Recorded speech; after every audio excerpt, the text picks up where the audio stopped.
Bismillahirrahmanirrahim. Sampai Darbul Masawi ila Anqal, sampai halaman 61.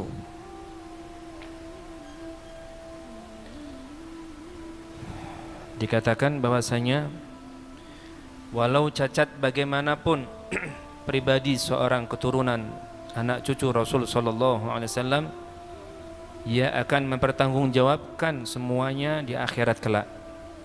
Namun darah Rasul sallallahu alaihi wasallam yang mengalir di tubuhnya tidak akan bisa dan tidak akan dapat dikikis dan dihilangkan, karena ini semua adalah ketentuan Allah Subhanahu wa taala. Jadi para habaib, anak cucu Rasul sallallahu alaihi wasallam, baik dari keturunan Sayyidina Hasan maupun dari keturunan Sayyidina Husain, seandainya mereka melakukan dosa, seandainya mereka melakukan kemaksiatan, seandainya mereka melakukan kesalahan, semuanya pasti akan ada pertanggungjawaban mereka kepada Allah Subhanahu wa taala. Dan itu bukan urusan kita. Ulun tegaskan lagi, jika ada seorang habaib melakukan suatu kesalahan, jika ada oknum habaib melakukan maksiat, jika ada oknum habaib melakukan dosa, maka pasti nanti akan ada pertanggungjawaban mereka kepada Allah Subhanahu wa taala. Dan perlu kita petik, tanda petik, dan kita garis bawahi, dosa-dosa yang dilakukan oleh semua orang, dosa-dosa yang dilakukan apalagi seorang habaib, itu bukan urusan kita. Artinya kita jangan sampai mencela mereka gara-gara itu. Kita ini mencela orang yang berbuat dosa itu tidak boleh. Apalagi ini adalah anak cucu Rasul sallallahu alaihi wasallam. Sering ulun sampaikan, ketika ada orang, cucu kita ini nakal, cucu kita ini nakal, misalkan cucu kita mencuri mangga kita. Pas musim mangga ini ada cucu kita, pas ada musim mangga cucu kita ada nyuri mangga tetangga. Kemudian ini tetangga kita karena merasa cucu kita ini mencuri mangganya, akhirnya dicaci maki cucu kita di hadapan kita, dasar maling. Coba kita mendengar cucu kita dikatakan dasar maling, kurang ajar, ini maling, wah macam-macam disambat macam-macam.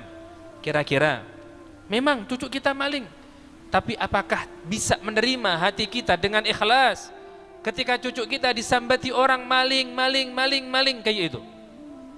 Kita yang mana kita ini manusia biasa, sedangkan ini Rasul sallallahu alaihi wasallam, Allah sudah menegaskan dalam Al-Qur'an, laqad ja'akum rasulun min anfusikum azizun 'alaihi ma 'anittum harisun 'alaikum bil mu'minina raufur rahim. Beliau punya sifat rauf. Ini Rasulullah, ini rauf, orang yang enggak tegaan.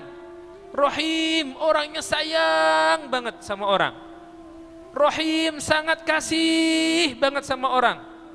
Orangnya enggak tegaan, orangnya mudah sedih Rasulullah itu. Bahkan azizun alaihi ma anittum, apa-apa yang dirasakan oleh umatnya loh, Sidin ini merasakan. Aziz, sangat berat menurut beliau. Kalau ada umatnya kelaparan, beliau ikut merasakan. Azizun alaihi ma anittum. Rasulullah itu kalau ada satu umatnya tertusuk duri aja, Rasulullah itu ikut merasakan. Bagaimana ketika Rasulullah melihat anak cucunya gara-gara mohon maaf nakal, gara-gara mohon maaf melakukan dosa, ini oknum, misalkan oknum habaib melakukan kesalahan, terus kita sambat macam-macam, kita sambat macam-macam, dasar ini, dasar ini, dasar ini. Bahkan ada orang yang dengan mudahnya, dengan gampangnya menulis itu habaib Ba'alawi, itu keturunan Yahudi. Ya Allah, coba ulun yang bukan siapa-siapa ini melihat kayak itu sedih. Kayak apa perasaan Rasulullah ketika cucunya dikatakan keturunan Yahudi, ketika cucunya dikatakan ini keturunan ini, keturunan ini, ketika cucunya dikatakan disambat macam-macam.